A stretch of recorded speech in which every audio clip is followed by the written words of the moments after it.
Welcome back to Strange Stories with the Seeker and the Skeptic. Today we have with us one of my wonderful friends, Chantel Lockwood. We have known each other for a while since we were in grad school together.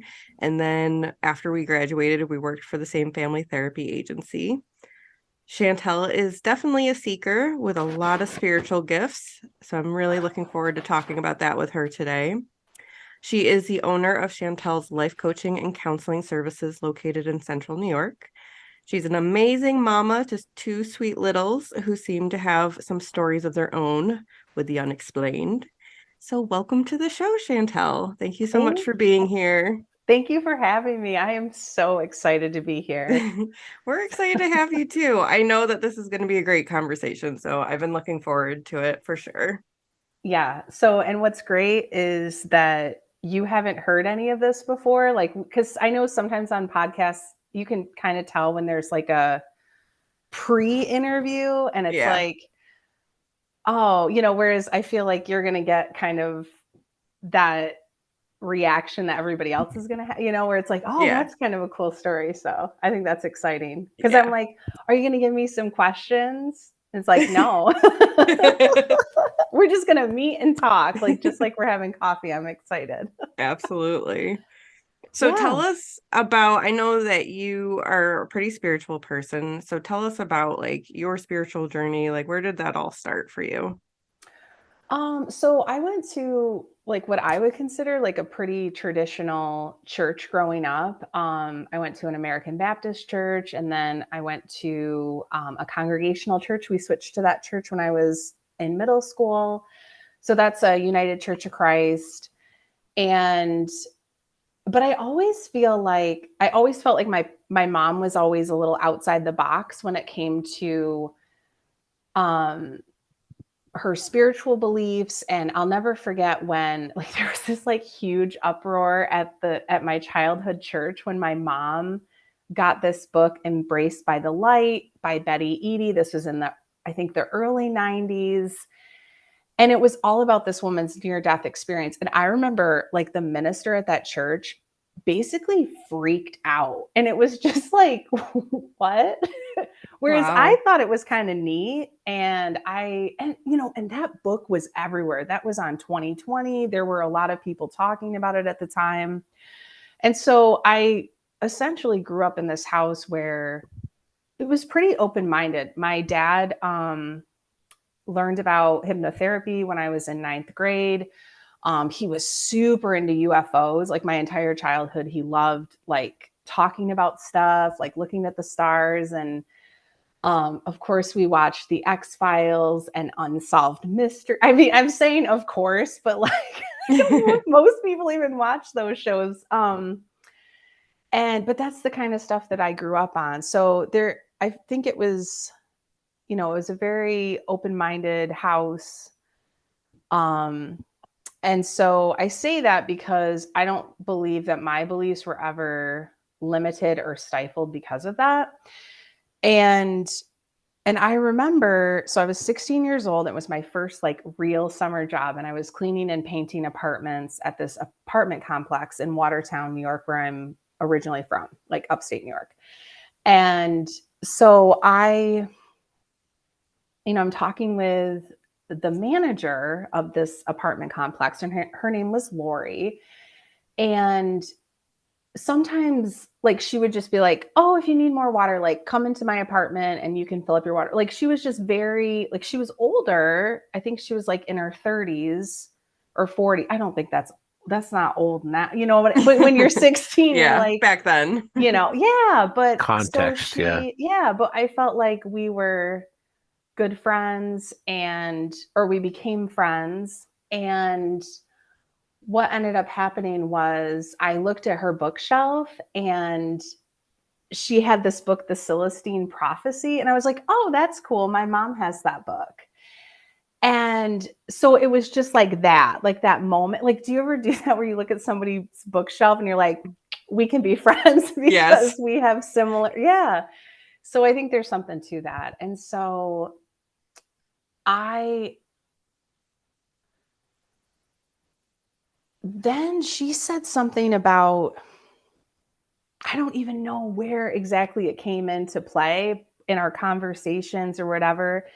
Um, but she said something about being psychic. And I was like, well, I don't really, like, what does that even mean?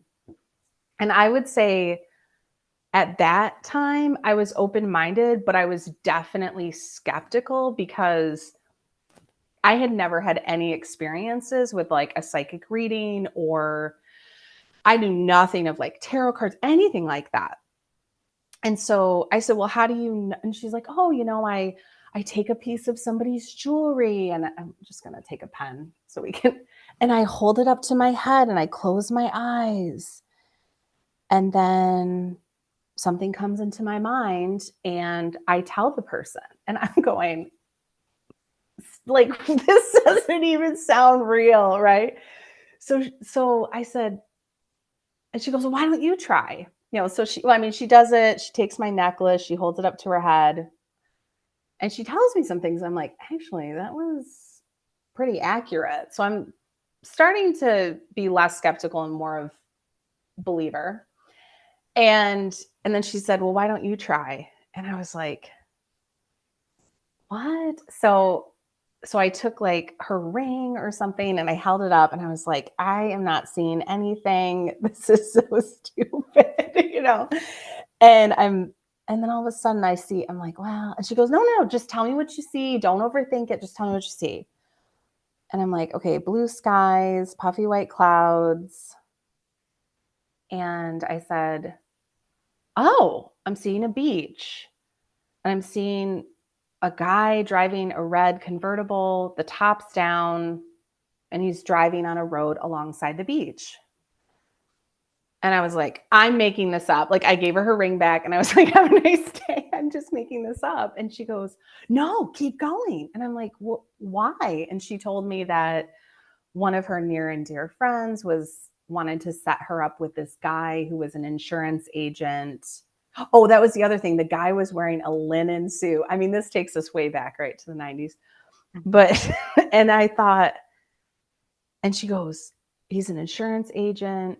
So he wears a suit to work. And she said, and he drives a red convertible. And I was like, what? Right. And then from there, I go to I'm in high school and I'm like giving people readings. Like, who wants a reading today? We'd be like at tennis practice and I'd be like sitting over in the corner and giving people readings. And I just didn't know anything. It was just whatever came to my mind, I would tell them. So And you're during that time when you're doing it in high school, you're using the same method of I'm putting things up to yeah, my putting head. Okay. something of theirs up, Hmm. typically a piece of jewelry. Like, I guess my understanding of it was it had their energy or their Hmm. essence or something on it. So I was like, well, and but then once I opened myself up to that, like once I was like, it was, I mean, my eyes literally just crossed right now, like trying to describe this to you because it's such a weird feeling to go from like, I don't even know how to describe it. It's like you don't see it. It's like in the book The Giver, or in the movie The Giver, where it's like everything's in black and white. Hmm. And then all of a sudden you're seeing stuff in color. And so it wasn't that dramatic of a transformation, but it was Hmm. just like all of a sudden I was seeing like flashes of light out of the corner of my eye. I was seeing shit everywhere. Like, it was a little, when I think back to it, it was unsettling, but I definitely felt afraid Uh-huh. because I think when we are open to that kind of stuff, it's like if you want to be selectively open to it. Hmm. Like, I even think about like those people that do like the ghost hunters type shows. I'm like, how are those ghosts not following you home? Hmm. Like, because I just get kind of, I don't know. It was very unsettling because I was singing in my church choir and all of a sudden I see this skull come out of the wall and I'm just singing and I'm like, what the hell was that? And then it like disappears back into the wall. And then So this is after I have this reading, I'm like, oh no, like what did, and I, once you open, it's almost like opening a portal or something. Like once you Hmm. open it, there's no, it's hard to know, like, unless you have like specialized training, unless you talk to Right. somebody that knows what they're doing, like you don't know how to turn it off. And here I Hmm. was 16 years old. I had no idea like what I was doing. Hmm. And then there was another instance. I wrote down a couple of things because I wanted to make sure I didn't forget stuff, but I startled easily. I felt scared a lot. I started sleeping with the lights on because this one night I'm laying in bed and I just had a feeling or a sense that someone was in my bedroom. And I'm like, that's weird. So, I open up an eye and there is a woman floating across my bedroom floor. And then she disappears into my mirror that's on my full length mirror that's on Hmm. my wall. And I'm like, okay, sleeping with the lights on from now on. And then my mom Hmm. was like, why are you sleeping with the lights on? And I'm just like, I just feel scared. It's hard to explain to some, my mom and I were pretty close, but like it's hard to explain that kind of stuff. Hmm. And so I just didn't really tell her a lot, when it came to that. So, And plus, when you're a um, teenager, you're less yeah, likely to open up to your parents anyways about what's yeah. going on. So, I Oh, for mean, sure. that makes sense. Right. I mean, if it had something to do with like UFOs, I could definitely talk to my dad about it. But like Yeah. this was just, I'm seeing I, skulls at church. I'm Like, how do you explain that to your mom?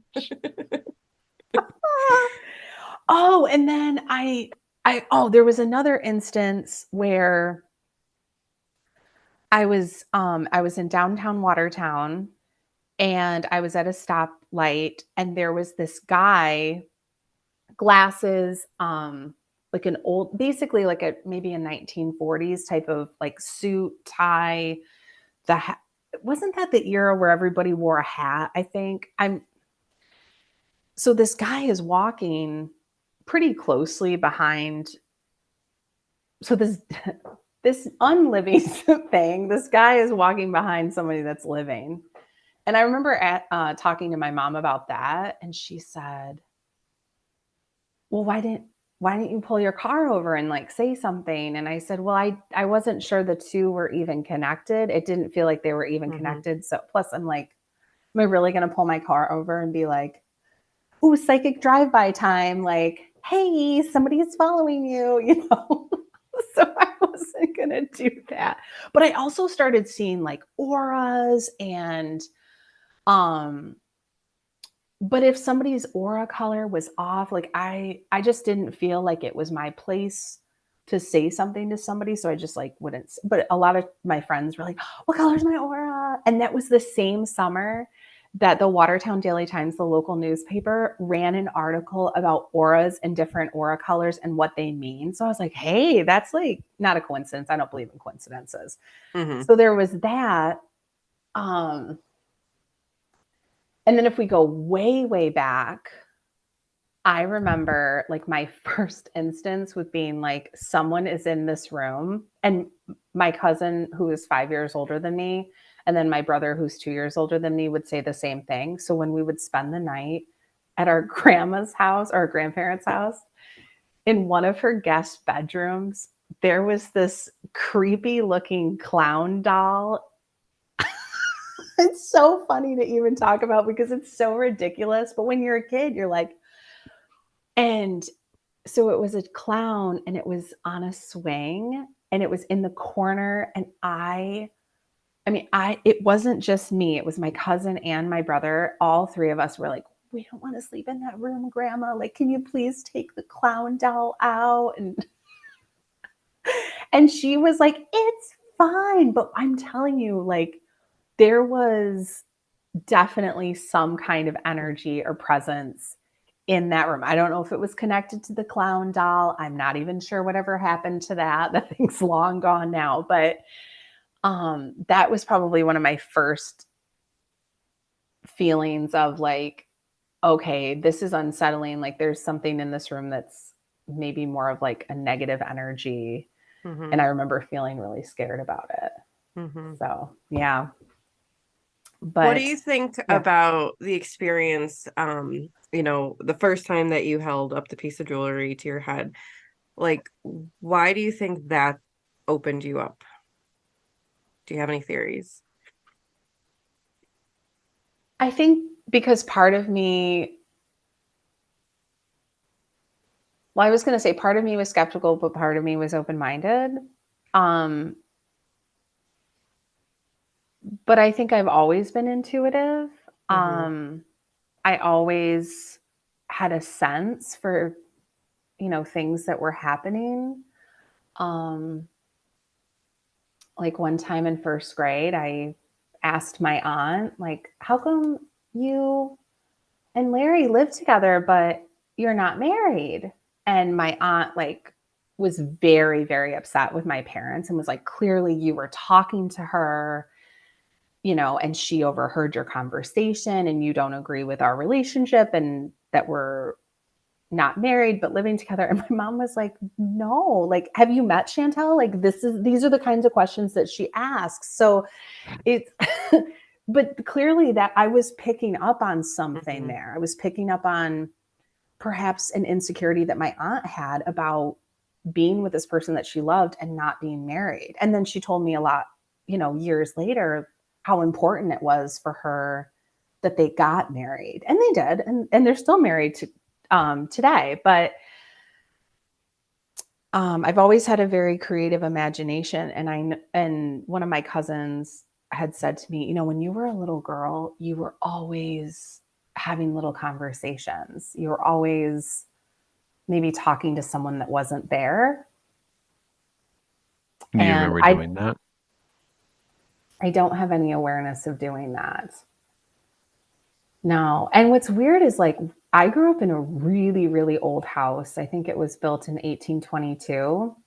That's Wow. And very old. it's really old. And I mean, I remember being scared of mice. Like, is there going to be a mouse in my bed? Oh, I do have, well, it's not a ghost story. I could share it if you Yeah, want. go for You can edit it out if it's not. it. But so I was probably 4 years old at the time, and I had Winnie the Pooh themed curtains in my bedroom. And I woke up and my curtains were on fire. And I screamed, and my parents rushed into the room and they turned on the light, and my curtains were not on fire, but I swear to you, there were sticks. Instead of curtains, there were sticks, and it was a flame. And Wow. I still remember that to this day. Hmm. That sense of like, now in hindsight, I could probably say maybe in a past life I was burned at the stake or something, because I'm like, that is such a vivid image and Yeah. thing that happened. But Yeah. yeah. And then my dad was like, we're getting her a nightlight. And they did. But I don't ever remember like, I don't, there was never like, I'd love to be able to say like, oh, there was like a little boy that lived in the house and would roll his ball down the hallway and I would roll it back. Like there was never a story Hmm. like that or anything that I recall. But it was a really old house. So, and I think it Hmm. always had a really good energy to it. So, yeah. So, Oh, go ahead.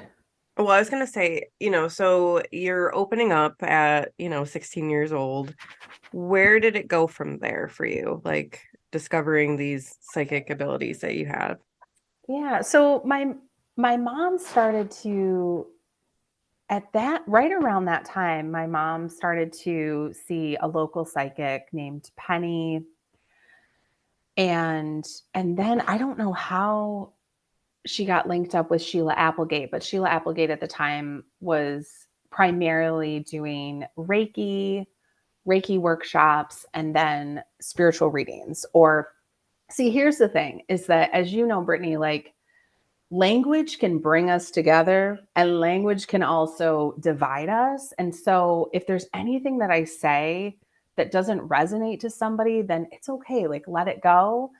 Don't throw the baby out with the bathwater. So Mm-hmm. there's, so I might say psychic, but really at the time, I think she called them intuitive readings or spiritual readings.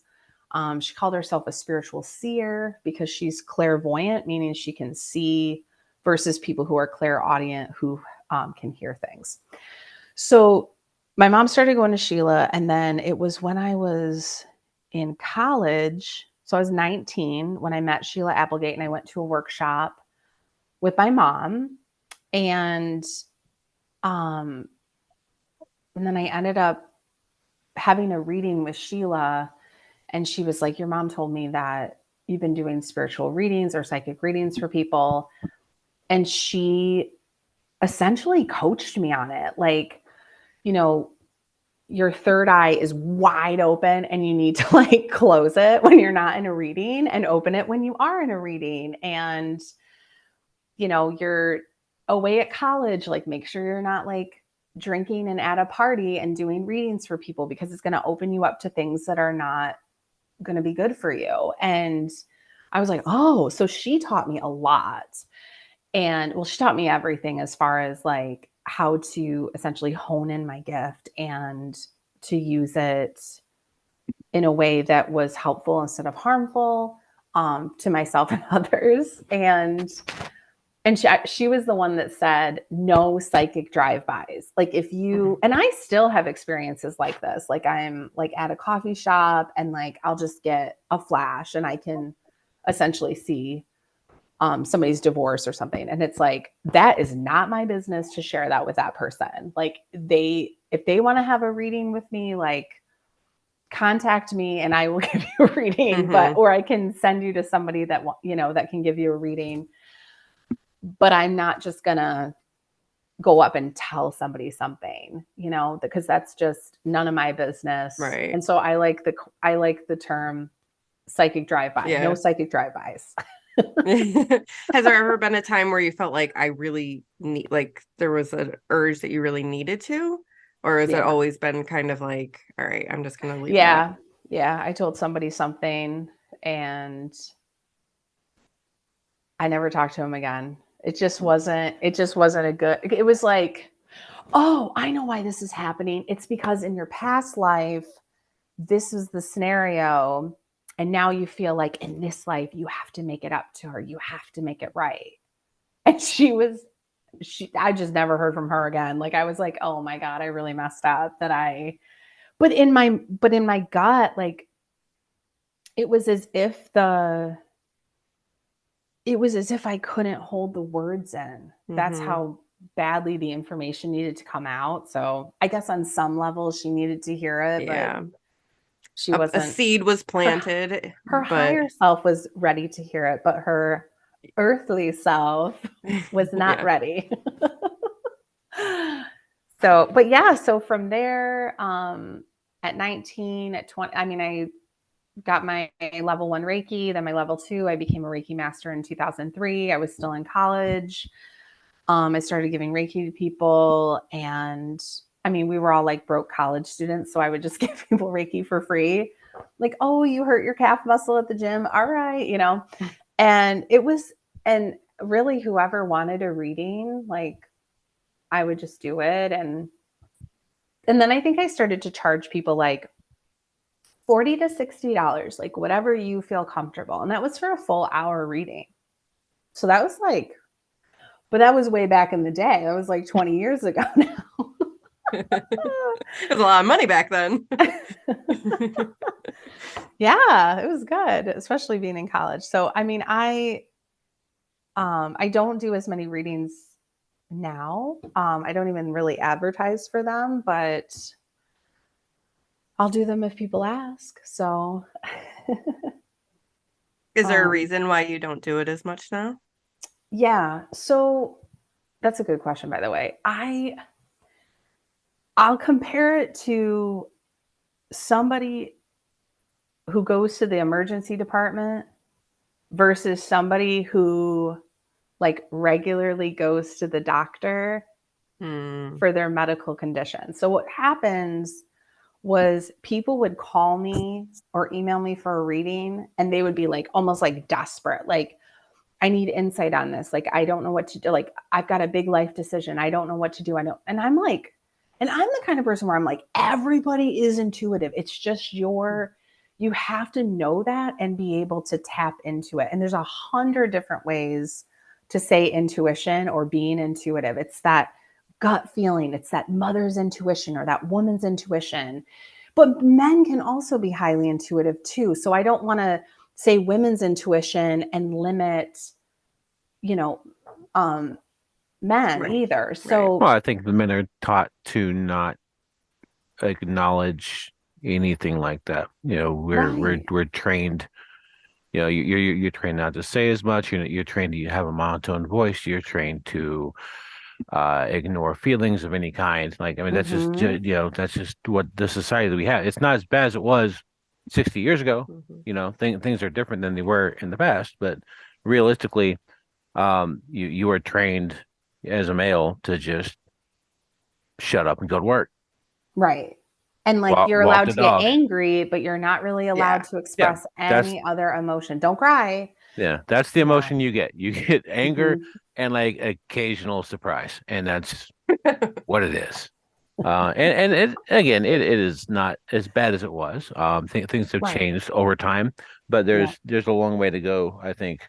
And I do think that, and this is way off topic, but a lot of my friends who have kids, I've been happy to see that they are training their kids differently than when I was a kid. So I'm 42, so I'm old enough that they still paddled kids in school when I went to elementary school. Oh, wow. Um, I mean that's well, I'm also from the South, so they did it longer there than they did in the North by a couple of years.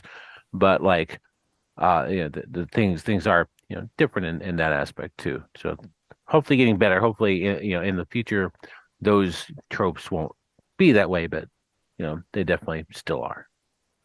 Yeah, definitely. I mean, I think you're right. Things are changing and adapting. And simply put, we are evolving as human beings, as spiritual beings. And so therefore it makes sense that our how we parent our children is also going to evolve. Like, Mhm. and the same thing with being in school and also embracing all of those emotions and saying like, I mean, every single therapy client, if I say, I'm like, here's an example of an invalidating statement, stop crying or I'll give you something to cry about. And every single person that's like above the age of 30 is like, Flashbacks. oh yeah, I heard that, whether it's like they heard it from their Mhm. grandparents or they heard it from their parents. Like everybody has gotten that line, which Yep. basically means don't cry. It's not okay to cry. So, like, yeah. But anyway, you're right. That is a little bit off topic, but that's okay. Yeah, so bringing you back, you were Yeah, yeah, saying yeah. like I like the metaphor that you were using about like going to the emergency room versus like regular doctor care. So keep going with that. Yes. So what happened was like when I would offer people spiritual readings, they would be like, I need to get in to see you right now. And that's more of comparable to somebody going to the emergency department because it's like, oh, it's gotten so bad. Now I've got versus somebody going and getting like the regular medical care. I see it more as so I do the Consciously Awesome Gnostic Adventure. It's Sheila Applegate's life coaching program, but it's really also a spiritual mentoring program, and it allows people to tap into their own intuition, connect with other people spiritually. It's a really cool program, and that's really more my passion now because I want people to see like you are intuitive and I want you to be able to tap into your own intuition. So you're not like emailing me or calling me because you're in a crisis Mm-hmm. when really you have the answer inside of you. So Mm-hmm. that's one of the reasons why I had kind of like gotten away from readings because, or there would be some people that would be like, how did my dad die? And I'm like, you don't know how your dad died? I was like, no, I know how he died. I want you to tell me, how did he die? And I'm like, Oh, do a well, trick. if Yeah. you know how he died, then why are you asking me that question? Like I was literally like this, like like I had no idea why she was even asking me that question, because typically when people come to me for a reading, like they already pretty much believe it. So they're not really skeptical. Mhm. So to have somebody be like, because I'm almost like that's a waste of your money. Like Yeah. if you're, you know, Just trying to prove something. Yeah. yeah, I'm like, if you already know, because to me, I'm like, there's a thousand other questions you could ask me. You're gonna ask me like, how did my dad die, when you already know that answer, you know? Yeah. So, but yeah. Did I that like answer your what question? it did. And I like what you're saying because I also hold that belief of like everybody is intuitive. Some people are maybe born a little bit more open than others, but like I feel like everybody can, you know, do things to enhance their intuition. I know for myself, like I believe I was born an empath. I was just always feeling everybody's emotions, which Mhm. you and Lauren helped me figure out that's what I was, which I appreciate so much. But There's a name for that. there's a name for that. I'm not crazy. That's exactly what happened.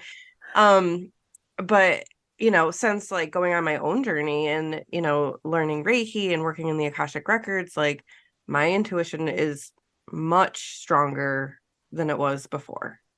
And Yeah. so that was work that I did that helped open those things up. It So just I opened. agree with Yes. you. Yeah. So it's almost like the door, we all have these doors, and with our intuition, well, let's call them our intuitive doors. And then all it takes is like a little bit of knocking on those doors and they'll open up. And then all of those intuitive gifts are right there at your disposal. So and I think there's ways to kind of stay in that centered space, like doing meditation and yoga, slowing down, resting. We don't rest enough in our society, and you can see that, and that's why I think people get into that mode. Well, we know it as therapists as, it's their stress response, right? Like their Hmm. nervous system is in overdrive and they're in fight or flight all the time. So it's very, very hard to be in an intuitive, like in a space to receive intuitive messages for yourself and for others if you are in that, like, so that's why I'm all like, let's get off the hamster wheel. Like, let's kind of, because you're not going to be able to receive those messages when, if you're Right. on that hamster wheel or if you're in fight or flight. Absolutely. Yeah. Um, okay. So let me tell you some other little stories here.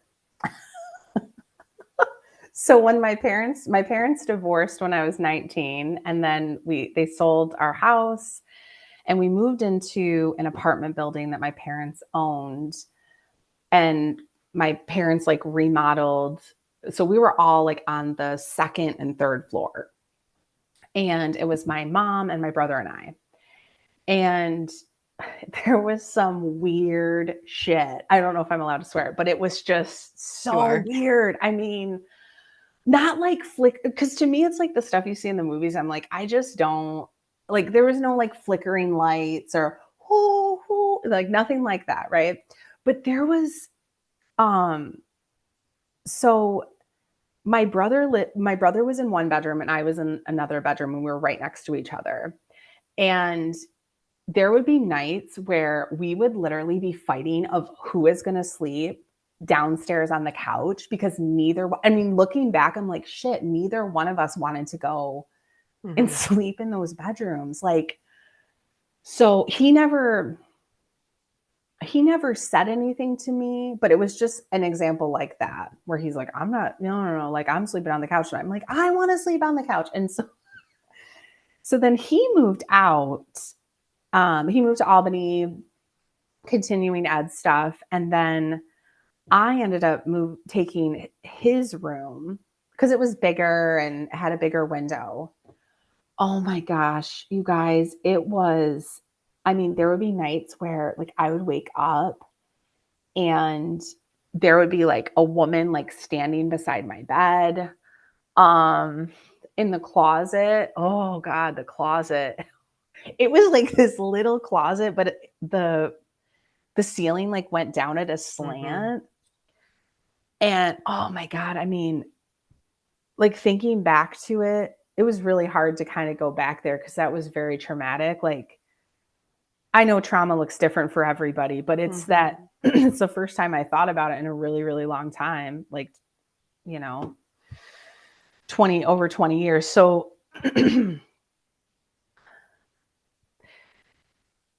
so I remember my shoes were in the back part of that closet.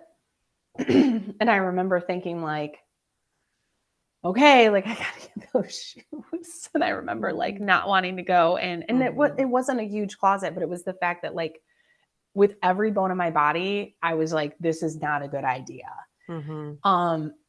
Nothing like bad happened per se. It was just that feeling of like something was really, really off in that space. And and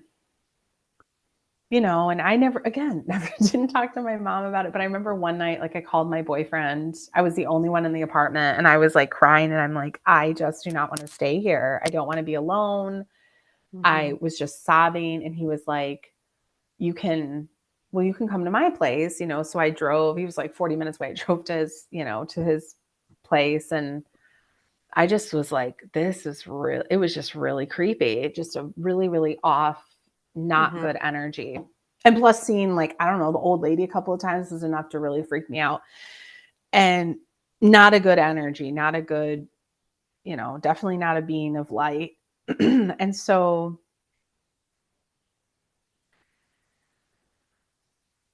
I went away to college after that summer. Like it was such a brief period of time. It was like June, July, and a little bit of August, but it was just like, and I was like sleeping with like music on. I was sleeping with a fan on. That was really the first time in my life that I felt like I needed to sleep with some kind of sound on.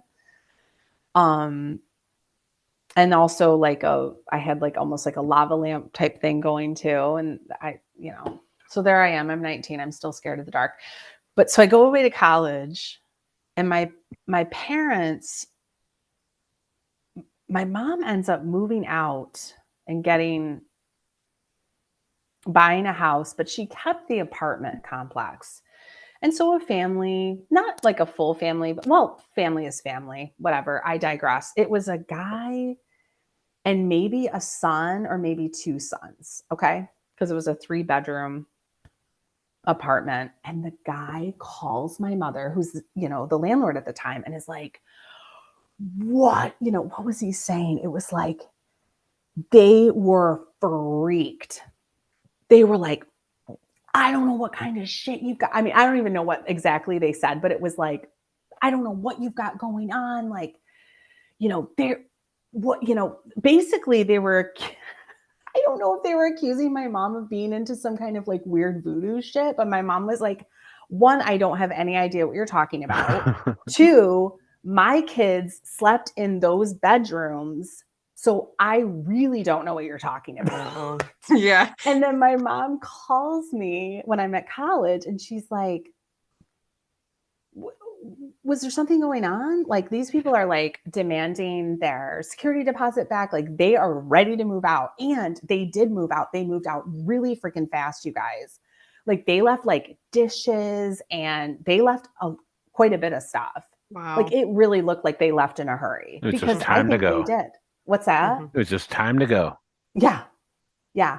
Time to go. Exactly. So then I said to my mom, like, well, yeah, actually there was like a kind of a creepy old woman. I saw her a couple of times. That's why I never wanted to sleep up there. And my mom was like, what? Why didn't you tell me? I'm like, what would we have done about it? Like, and so, so that was that. Yeah. So do you still see ghosts?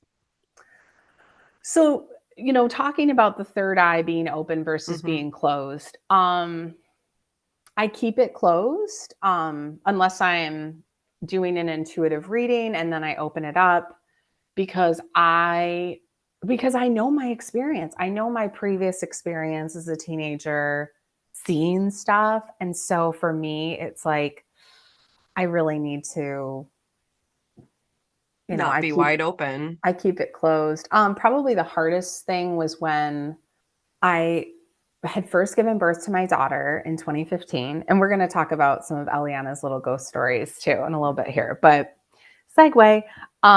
So I had just given birth to her in 2015, and having a baby, it's a level of sleep deprivation that's indescribable. I mean, you really can't, people told me, they're like, sleep now, because when the baby comes. I mean, I was like, yeah, whatever. Oh, well, that was a warning. I didn't know that. Babies really should come with a warning label. I was so sleep deprived. I was seeing shit everywhere. I mean, there was somebody standing next to me. I remember at one point I was holding the baby. I was holding Eliana in her room. And I knew that there was a presence in that room with me. And I was like, you need to leave. You need to get out of here. Like, I knew that this wasn't like great grandpa coming to visit, because I can feel kind of those energies and know that it's a family member that's crossed over or passed on, versus like a negative energy that's an unwelcome energy. And I was like, and somebody had told me that a long time ago, that like, and this isn't to freak people out, but just to, I don't know, take it with a grain of salt, if you will. But they had said like sometimes negative energies can be attracted to infants because of like essentially that sense of innocence, or like the soul newness, etc., new life. And so I was like, I was like yelling. And my husband's going, are you okay in there? I'm like, I'm fine. And I'm like burning sage and, doing all this stuff. And that presence, I didn't feel it again. But I remember I was in the rocking chair and I just had a feeling. I was like, I can tell there's somebody in the freaking room and it's freaking me out. And I was like, you need to leave. I was like, get out. It wasn't really a rational conversation. It was more of like the mama bear in me wanting to protect my new baby. But yeah, those are the times where I can really see more, is when I'm really tired. Like if I'm really sleep deprived, I see all kinds of stuff, especially out of my peripheral vision. And I'm like, no, no, no, no, no. Yeah. I mean, it makes sense. It's like, Not today. the boundary that you've created, you don't have Yeah. enough energy to kind of keep that up. But I did want you, 100%. if you feel okay with it, like explain, how do you close your third eye? So for me, it's a visualization process. So I imagine, when it's open, that it's a circle. And then when it's closed, I imagine turning it the other direction, and then it has an X on it. And I would recommend that for anybody. Like if Okay. you want to be like, right. So you go to a spiritual retreat or something and you're like, I want to be open for this. Like I'm ready. And then just imagine turning it on. Or maybe you imagine a light switch there and then you turn it off when you're done. Yeah, so it's really just a visualization and an intention. Exactly. Okay. Yeah, exactly. So you want to hear about Eliana's stories? Yes, we sure do. Okay, great. So my sister-in-law passed away when Eliana was 2 years old. So my daughter Eliana, her aunt Gabrielle had taken care of her from the time that she was a little baby. So typical American, you get your 12 weeks of maternity leave. And then I was back to work, and Gabrielle was really my saving grace, because she was like, I can take care of her. She wasn't working at the time. It worked out wonderfully. And they had a really great bond. And then Gabrielle passed away, I want to say maybe 2 months after my daughter had turned 2. And after she passed, this is interesting. So my husband's family, they talk a lot about events. They don't talk a lot about feelings. And so it was like the big elephant in the room was that, Gabrielle had died. And so anytime Eliana would bring her up or would talk about her aunt, everyone would be like, shh, like almost like. So the whole family would be like, no, no, shh, no, Eliana, don't say that. I think it was just to not upset my brother-in-law, who was deeply, deeply grieving the sudden loss of his wife. And they absolutely were deeply in love with each other. But Eliana would be in the living room having whole conversations. This is between the ages of 2, 3, and 4. Whole conversations, like looking at the couch, talking. And I'd walk in and very casually, Eliana, who are you talking to? She goes, Aunt Ayla, because she called her Ayla. That was her nickname. And I was like, okay. And then sometimes I would just ask her, I'm like, did you see Aunt Ayla today when we were at Uncle Scott's? And she goes, yeah, I see her every time we go. Or there was a couple of times where she'd go upstairs and she'd go, she'd come back down and she'd be playing and she'd go, Mommy, how come Aunt Ayla's upstairs and we're all downstairs? And I'm like, oh, I don't know. Maybe she just wanted to stay up there. It wasn't like, she's a ghost. It was more of like, I really believe that children, like the veil is very thin. And I believe that children see a lot of things that we don't see. And in this case, seeing and hearing. But there would be a lot of different, I can count multiple times that Eliana would be talking to her aunt, talking about her aunt, between those ages, 2, 3, and 4. And then it shifted. And I don't know if it shifted because there was COVID and there was a span of time that we weren't going over there as much. And then I reminded Eliana of this pretty recently because now she's 8 years old. And I'm like, do you remember when you used to talk to Aunt Ayla when you were little? And so she was like, I don't remember. I don't remember her. And I was like, wow, like that was like, oh, because they were so close and they had such a connection. So that was kind of hard to hear, but it was really sweet. Like, and I think I was facilitating some of that because I wasn't shutting it down. Right. And I think as a parent, it's really important that as long as that energy is really good and kind and peaceful and loving, absolutely welcome it, because, and even look through old family photo albums because you would be surprised the number of times that children will go, oh, I know him, or, oh, that's Pop, or that's so-and-so. And, so they have this whole family that a lot of us are grieving the loss of someone, and yet they can very easily carry on that connection, which is really cool. I love that. Why do you think the veil is thinner for kids? Maybe because there's more of a sense of innocence, and maybe it's because they haven't been jaded by all the earthly shit. Yeah. Or and also like at the age of 2, she's very innocently like having these conversations with her aunt.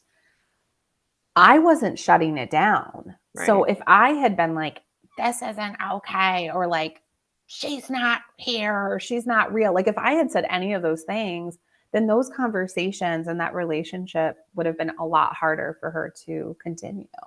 Yeah. So I think that makes a difference too. Like I remember Eliana being like, because when her great grandmother, my grandmother, passed away, and she was like, no, Mom, Grandma Great, she's in heaven. She's up there. She's far away.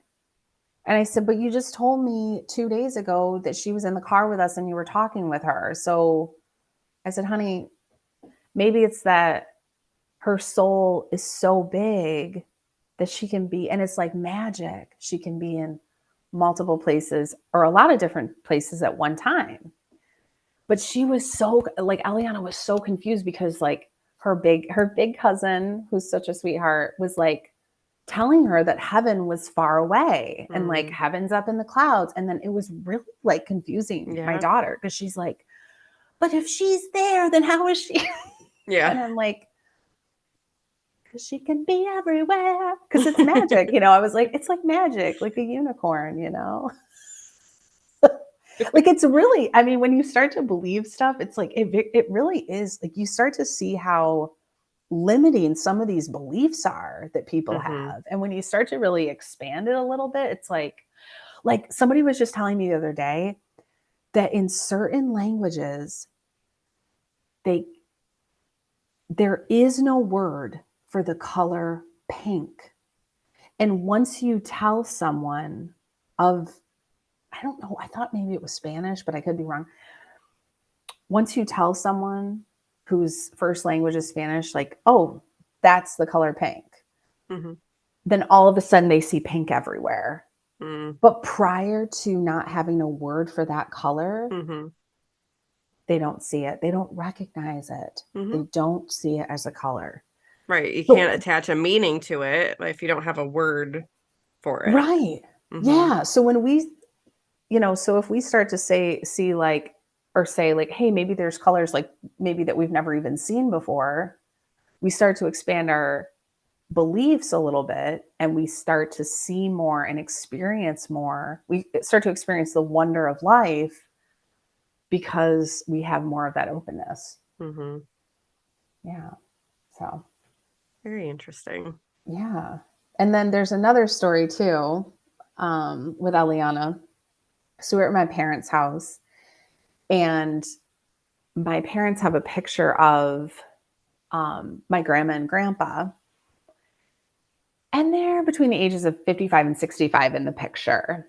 And Eliana had never met her great grandfather on the earthly level, I guess you could say, because he passed away in 2001 and then, or 2002, I think it was. But anyway, and so she looks at that picture.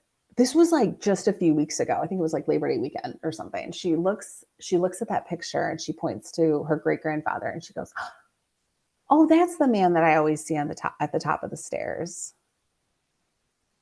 And I was like, "Oh my goodness, that's cool." Mm-hmm. I said, "Do you talk to him?" And she's like, "Yeah, I say hi and he says hi back." And I'm like, "Oh, okay, cool." At this point, does she recognize that it is a spirit, or does she think that it is an alive person?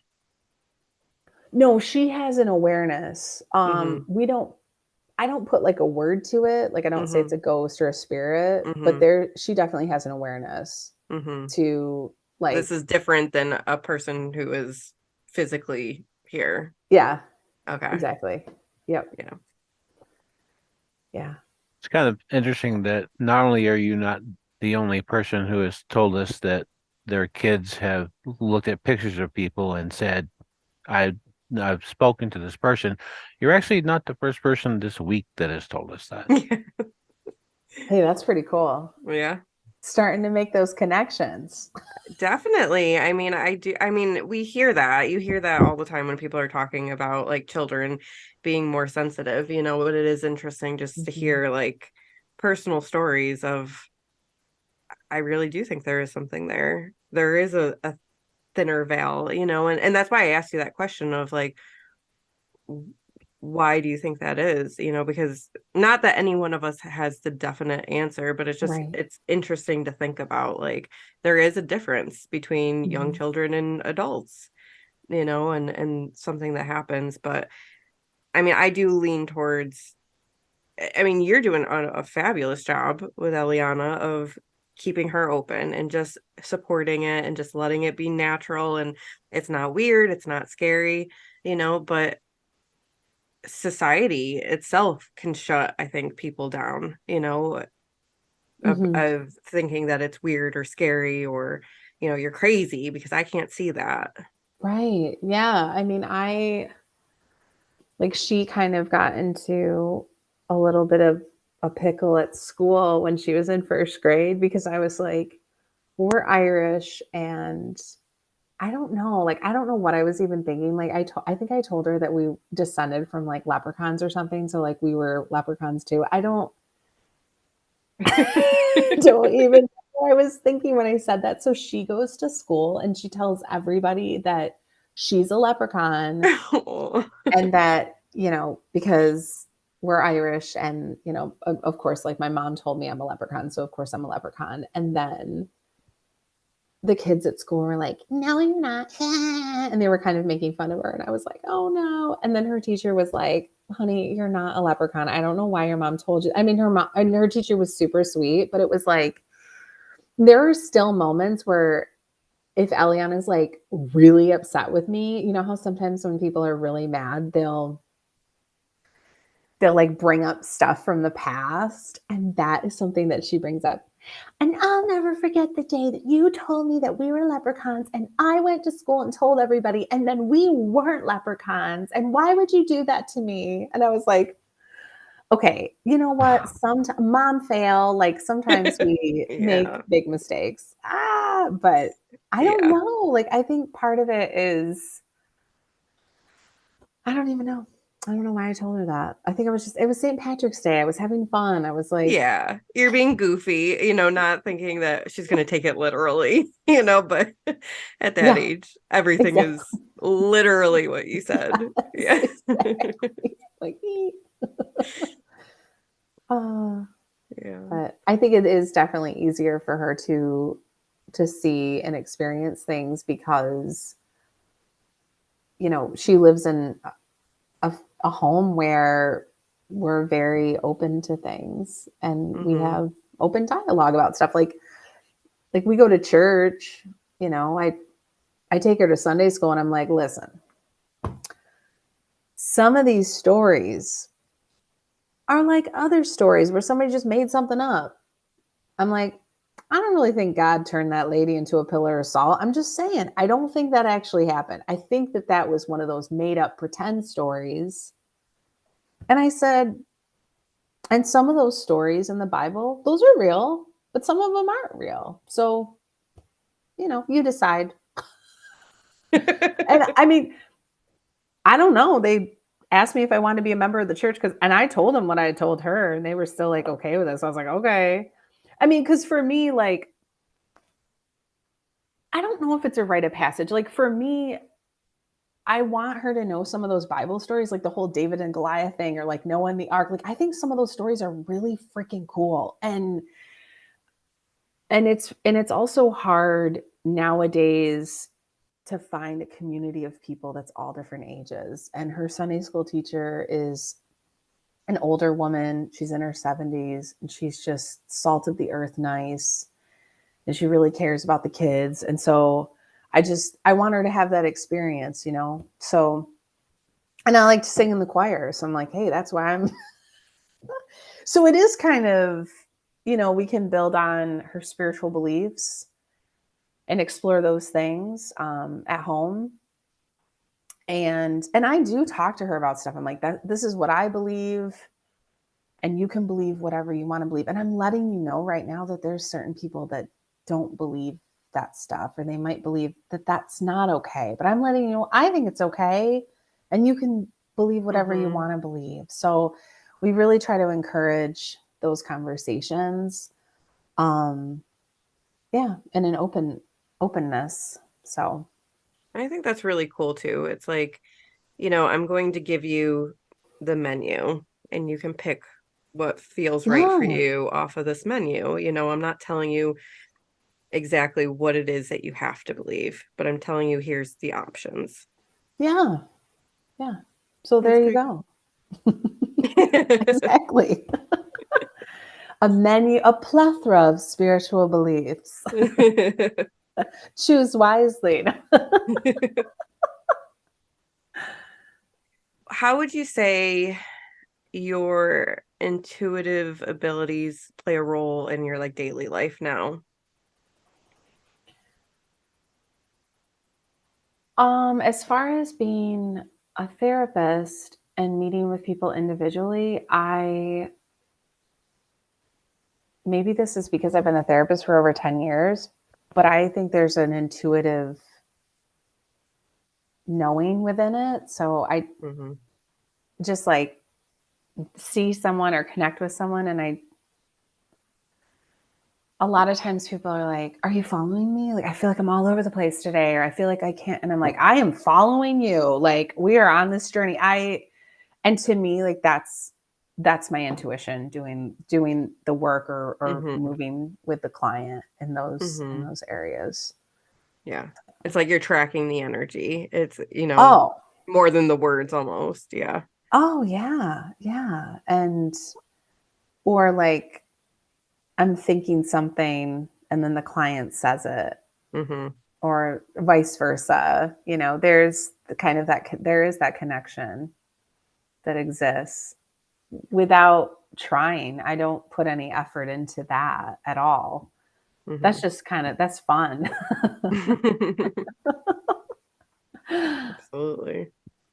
I think that it's very interesting that you basically, in your teen years, going back to the first part of the conversation, kind of, um, it seems like you kind of had two different initiatory experiences with two very different types of people, and you had, your initial initiation into the type of thing you're talking about was through someone who had an idea of that, some sort of, psychic phenomenon one way or another through a prop.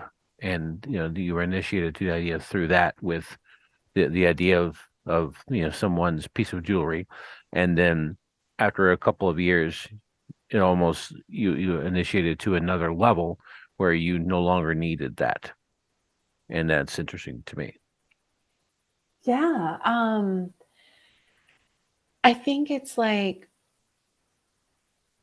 the classic thing that you think of, like with the woman with the crystal ball, or somebody that's doing tarot or tea leaves, or they're reading tea leaves, or they're, taking a piece of somebody's jewelry.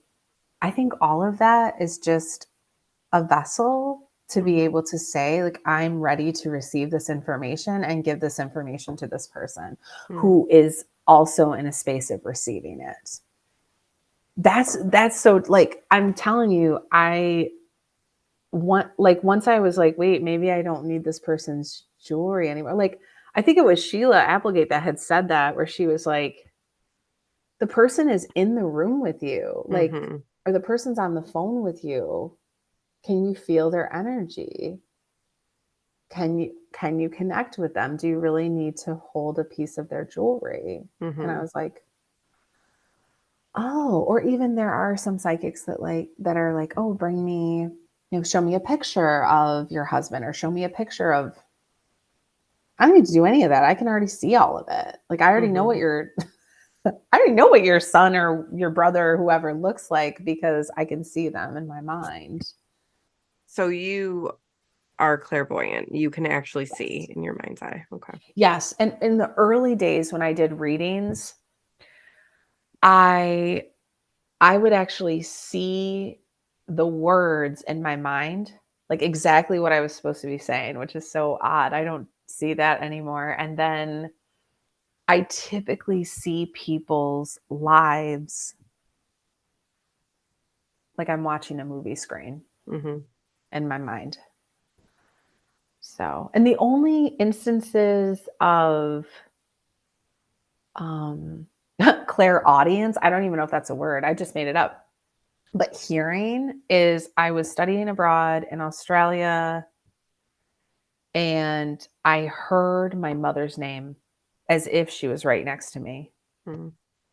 Or I'm sorry, I heard my mother say my name, Chantel. And I was like, so like, I got on the phone with the calling card and all that stuff. And I was like, are you okay? Like, is that, and she was like, yeah, it's the middle of the night. I'm sleeping. Like, it was so, I still don't know what that means. Mm-hmm. And I've heard my voice a few different times, very close to my ear.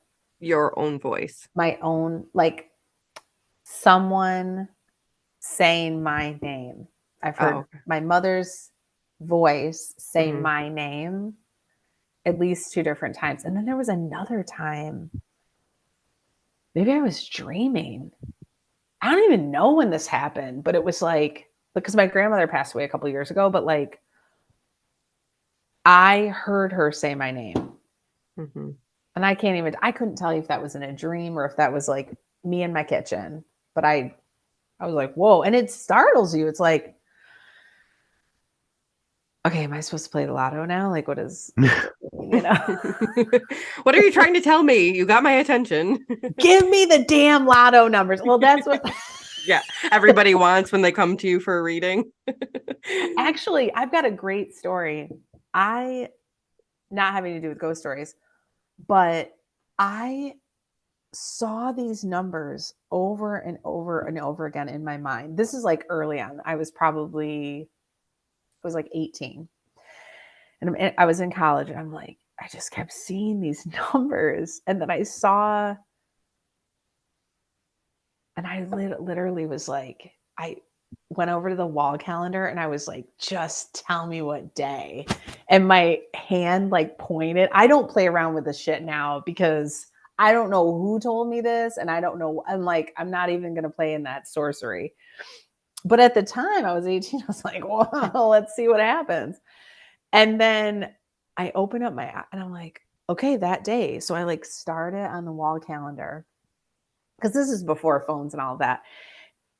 I went down to Stewart's which is a convenience store. And so I play, it's like the pick four, like the Yolanda Vega that would do the right. Like, so the ball would be flying around. I had never even, I don't think besides a scratch off, I had never played the lottery before. So I had no idea what I was doing. I was like, so the woman probably thought like, what is this about? Cause I'm like, I need to play these exact numbers. So I bought it and I won $75. Yeah. Yeah. But now I'm like, and then I was like, I'm not doing that again. I don't know why. I was like, it was a fluke. Cause my brother was like, how did you win that? And I was like, I don't know. The numbers just came to me. And he's like, are there any other numbers coming to you? And I'm like, Yeah, why couldn't you get a couple more? but That's funny. that's the only time. And that's all, but that's also the only time that like it was really in my head, Mm-hmm. like Yeah. play these numbers. Yeah. So I went with it. And Yeah. I mean, I'll, have fun at the casino a little bit, but it's not like I'm not like walking away with thousands of dollars. It's literally like, like click on the left or click on the, Mm-hmm. bet up, bet down. The thing I've noticed, like when we played, what's the one that spins and it's like the black and is it roulette? Mm-hmm. Okay. So the last time my husband and I were at the casino, he's like, oh, let's go play that. I was like, all right. Because usually we just do the slots. It's just kind of fun. And we only go a couple times a year. But I kept like hearing numbers in my mind. Then I go to set down a chip on a number, like say it was like number 16.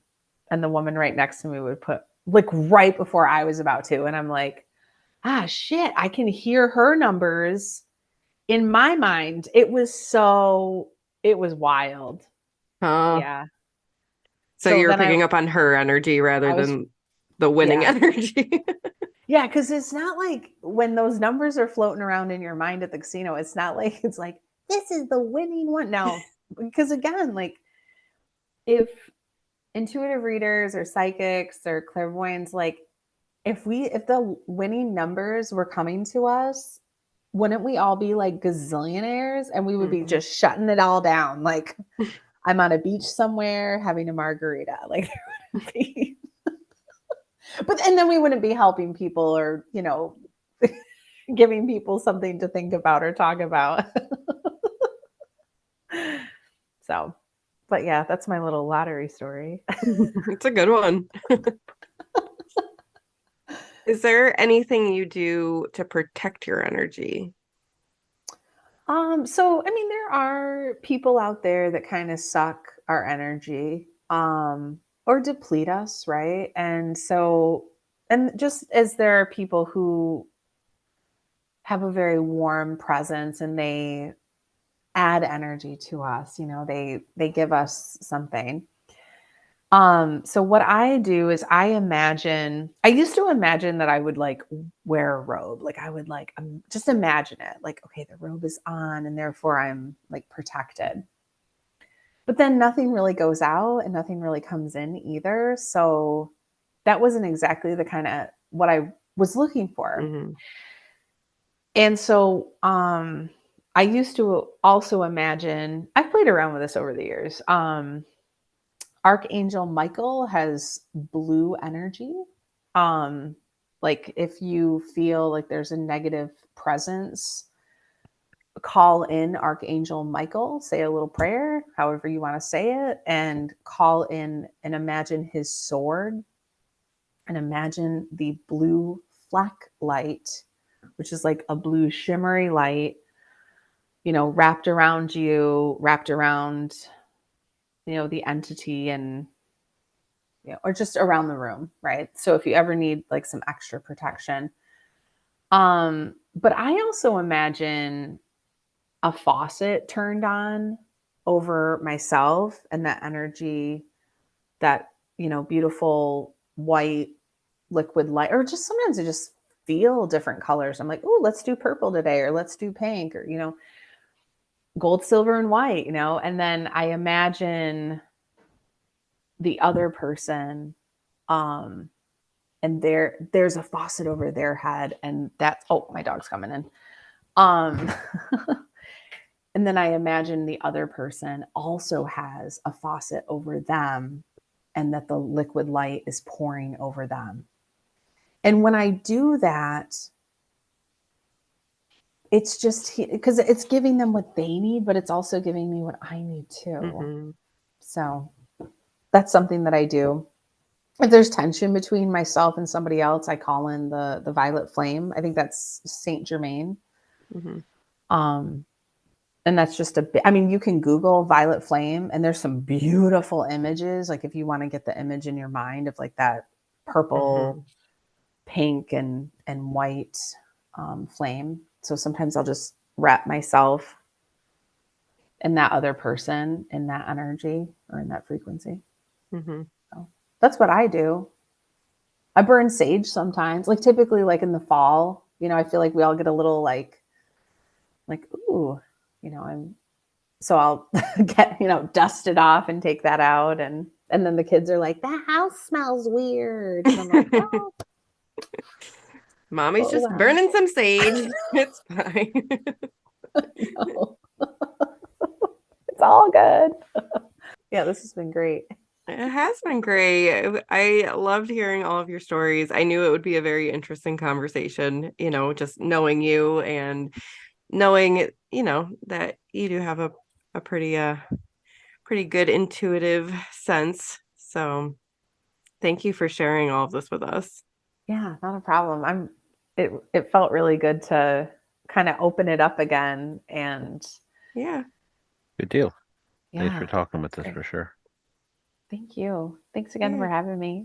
of course. It was a lot of fun. Thank you so much for being here. If you have a strange story you want to share with us, email us at seekerandskeptic@gmail.com. We look forward to talking to you soon.